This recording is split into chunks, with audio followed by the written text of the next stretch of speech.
Suit case నాయకులు అనొచ్చేమో వాళ్ళని. అలా పోటీ చేసేసి గెలిచేసి ఆ తర్వాత వారి ఆ పదవిని వ్యాపారాలకి అభివృద్ధి చేసుకోవడానికి ఉపయోగించుకున్నటువంటి సూట్ కేసు నాయకుల్ని నిర్మూలిస్తే ఇలాంటి ప్రాంతాలు అభివృద్ధి చెందే అవకాశం ఉంటుంది అనుకోవచ్చా?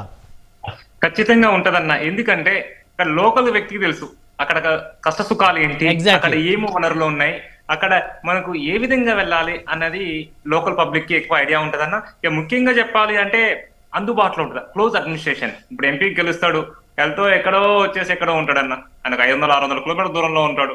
వాళ్ళకి సమస్య ఉంది, ఏదైనా బాధ ఉంది, ఏదైనా మంచి చెడు ఉంది చెప్పుకోవాలంటే అందుబాటులో ఉండరు.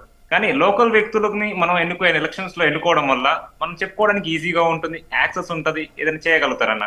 ఇక మెయిన్ గా చెప్పాలంటే నేను బాగా గమనించానన్న, శ్రీనిబాబు గారు దాంట్లో నేను బాగా గమనించిన ఒకటి మెయిన్ పాయింట్ ఏంటి అంటే, జనరల్ గా ఆంధ్రాల కులాలను కొట్టుకుంటారన్న. నాది ఆ కులం, ఈ కులం, మన కులం వాడు ఉండాలి, వాడు వీడని కొట్టుకుంటారు. బట్ ఇక్కడ శ్రీనిబాబు గారి దగ్గర నేను గమనించిందంటే సేమ్ తెలంగాణ స్పిరిట్.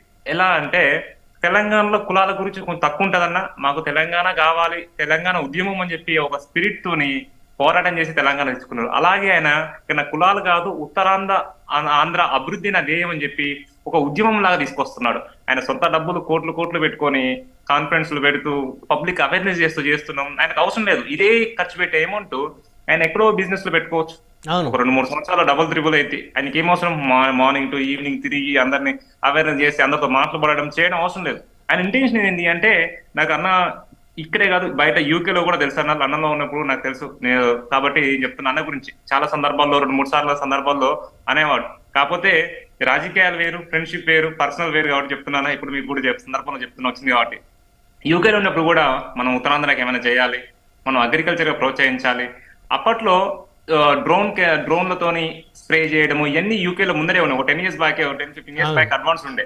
మన ఇండియాకి ఎందుకు తీసుకెళ్ళకూడదు? ఇంకా మన వాళ్ళు ఎందుకు ఇబ్బంది పడుతున్నారు, ఎందుకు టెక్నాలజీ వాడట్లే అనే మైండ్ సెట్ ఉన్న వ్యక్తి గేదెల శ్రీనిబాబు గారు అన్న. ఇక మెయిన్ గా చెప్పాలంటే అలాంటి వ్యక్తులు ప్రత్యక్ష రాజకీయాల్లో ఉండాలన్న. అది ఏ పార్టీలో కానీ వాళ్ళు ఉండాలి. అలాంటి వ్యక్తులు ఉండడం వల్ల దేశ అభివృద్ధి జరుగుతుంది, మన ప్రాంతమే కాదన్న.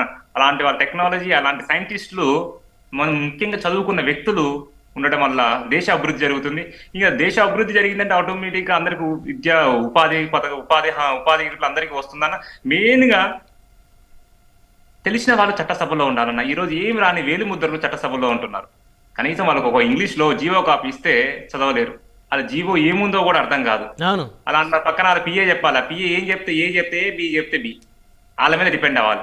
అలా కాకుండా ఇలాంటి సైంటిస్టులు, విద్యావంతులు రాజకీయాల్లో ఉండడం వల్ల బాగుంటుంది. అదే విధంగా మన భారతదేశానికి వెన్నుముక వ్యవసాయం. ఈ వ్యవసాయాన్ని ప్రోత్సహించాలి ఏ ప్రభుత్వాలు ఉన్నా కూడా. ఇంకోటి తెలిసిన వాళ్ళు చట్టసభలో ఉండాలి. ఏదో లోకల్ వ్యక్తులు అంటే లోకల్ వ్యక్తులు కదన్నా. ఇప్పుడు ఎగ్జాంపుల్ శ్రీనిబాబు గారు ఉన్నారు, అగ్రికల్చర్ గురించి మంచి అవేర్నెస్ ఉంది, ఒక సైంటిస్ట్ అవగాహన ఉంది. అలాంటి వ్యక్తులు ఉంటే అక్కడ అగ్రికల్చర్ నుంచి గ్రోత్ ఉంటుంది, అక్కడ డెవలప్మెంటింగ్ ఉంటుంది. ఏదైనా పథకాలు తీసుకురావాలి, ఏదైనా ప్రధానమంత్రి గారికి తెలియజేయాలి, లేదంటే ఏదైనా రీసెర్చ్ చేయాలి, R&D చేయాలంటే కూడా యూజ్ అవుతుంది. నా పర్సనల్ ఒపీనియన్ అంటే శ్రీనిబాబు గారు లాంటి వాళ్ళు ఖచ్చితంగా ప్రత్యేక రాజకీయాల్లో ఉండాలి. అలాగే ఉండడమే కాదు, ఇంకొకటి కూడా చెప్తాను, మెయిన్ గా మేము చేసే అగ్రికల్చర్ కి కూడా, సేంద్రియ వ్యవసాయానికి కూడా శ్రీనిబాబు గారు మాకు చాలా సూచనలు, సలహాలు చేశారు.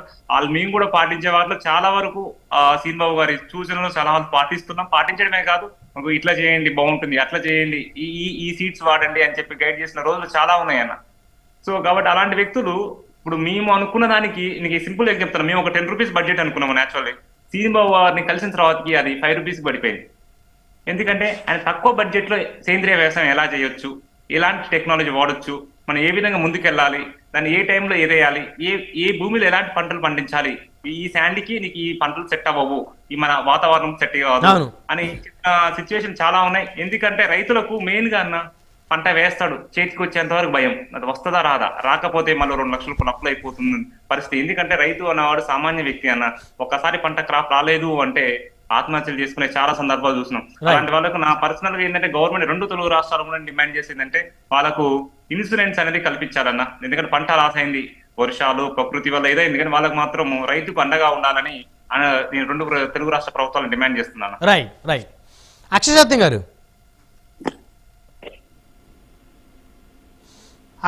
కంక్లూజన్ ఇవ్వండి. వలస నేతలు ప్రాంతాల అభివృద్ధి చెందకపోవడానికి కారణం, అభివృద్ధికి నోచుకొని ప్రదేశాలను గమనిస్తే పరిశీలిస్తే నిశ్చితంగా వలస నేతలు ఎక్కువగా పరిపాలించినటువంటి ప్రాంతాలే అభివృద్ధికి నోచుకోకుండా ఉన్నాయనే వాదనలో ఎంతవరకు కరెక్ట్?